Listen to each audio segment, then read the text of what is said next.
Hi praise Lord. నా పేరు Anand. Welcome to the Scripture Together YouTube channel. ఈరోజు మనము ప్రకటన గ్రంథము 11వ అధ్యాయాన్ని కలిసి చదువుకుందాము. మీ దగ్గర బైబిల్స్ ఉన్నట్లయితే దయచేసి వాటిని తెచ్చి చదవండి. ఒకవేళ లేనట్లయితే స్క్రీన్ మీద వాక్యం వస్తుంది, దాన్ని చూసి అయినా చదవలసిందిగా కోరుచున్నాను. మరియు ఒకడు చేతి కర్ర వంటి కొలకర్ర నాకిచ్చి, నీవు లేచి దేవుని ఆలయమును బలిపీఠమును కొలత వేసి ఆలయంలో పూజించు వారిని లెక్కపెట్టుము. ఆలయమునకు వెలుపటి ఆవరణమును కొలత వేయక విడిచిపెట్టుము, అది అన్యులకియ్యబడెను. వారు 42 నెలలు పరిశుద్ధ పట్టణమును కాలితో త్రొక్కుదురు. నేను నా 2 సాక్షులకు అధికారము ఇచ్చెదను. వారు గోనెపట్ట ధరించుకొని 1260 దినములు ప్రవచింతురు. వీరు భూలోకమునకు ప్రభువైన వాని ఎదుట నిలుచుచున్న 2 ఒలీవ చెట్లను దీపస్తంభములునై ఉన్నారు.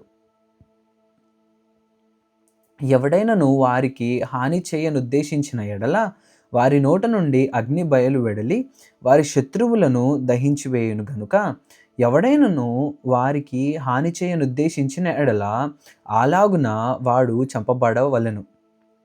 తాము ప్రవచింపు దినములు వర్షము కురవకుండా ఆకాశమును మూయుటకు వారికి అధికారము కలదు. మరియు వారికి ఇష్టమైనప్పుడెల్లా నీళ్లు రక్తంగా చేయుటకును నానా విధములైన తెగుళ్లతో భూమిని బాధించుటకును వారికి అధికారము కలదు. వారు సాక్ష్యము చెప్పుట ముగింపగానే అగాధములో నుండి వచ్చు క్రూర మృగము వారితో యుద్ధము చేసి జయించి వారిని చంపును. వారి శవములు ఆ మహాపట్టణపు సంత వీధిలో పడియుండును. వానికి ఉపమాన రూపముగా సొదొమ అనియు ఐగుప్తు అనియు పేరు. అచ్చట వారి ప్రభువు కూడా సిలువ వేయబడెను. మరియు ప్రజలకును వంశములకును ఆయా భాషలు మాట్లాడు వారికిని జనములకును సంబంధించిన వారు 3 దినములున్నర వారి శవములను చూచుచు వారి శవములను సమాధిలో పెట్టనీయరు. ఈ 2 ప్రవక్తలు భూనివాసులను బాధించినందున భూనివాసులు వారి గతి చూచి సంతోషించుచు ఉత్సహించుచు ఒకరినొకడు కట్నములు పంపుకొందురు.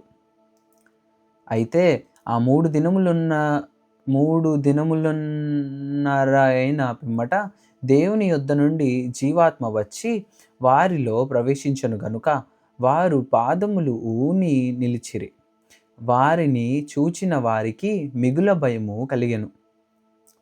అప్పుడు ఇక్కడికి ఎక్కిరండని పరలోకము నుండి గొప్ప స్వరము తమతో చెప్పుట వారు విని మెగారూఢులై పరలోకమునకు ఆరోహణమైరి. వారు పోవుచుండగా వారి శత్రువులు వారిని చూచిరి. ఆ గడియలోనే గొప్ప భూకంపము కలిగినందున ఆ పట్టణములో 10వ భాగము కూలిపోయెను. ఆ భూకంపముల వలన 7,000 మంది చచ్చిరి. మిగిలిన వారు భయాక్రాంతులై పరలోకపు దేవుని మహిమపరిచిరి. 2వ శ్రమ గతించెను. ఇదిగో 3వ శ్రమ త్వరగా వచ్చుచున్నది. 7వ దూత బూర ఊదినప్పుడు పరలోకములో గొప్ప శబ్దములు పుట్టెను. ఆ శబ్దములు, ఈ లోక రాజ్యము మన ప్రభువు రాజ్యమును, ఆయన క్రీస్తు రాజ్యము నాయను. ఆయన యుగయుగముల వరకు ఏలుననెను.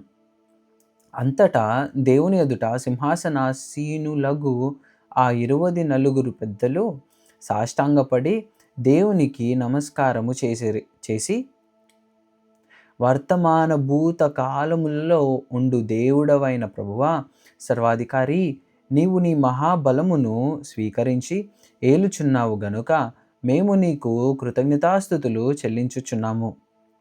జనములు కోపగించినందున నీకు కోపము వచ్చెను. మృతులు తీర్పు పొందుటకును నీ దాసులగు ప్రవక్తలకును పరిశుద్ధులకును నీ నామమునకు భయపడు వారికిని తగిన ఫలమునిచ్చుటకును గొప్పవారేమి కొద్దివారేమి భూమిని నశింపజేయు వారిని నశింపజేయుటకును సమయము వచ్చి ఉన్నదని చెప్పిరి. మరియు పరలోకమందు దేవుని ఆలయము తెరవబడగా దేవుని నిబంధన మందసము ఆయన ఆలయములో కనబడెను. అప్పుడు మెరుపులను, ధ్వనులను, ఉరుములను, భూకంపములను, గొప్ప వడగండ్లను పుట్టెను. దేవుడిచ్చిన వాక్యము దీవించును గాక. ఆమెన్.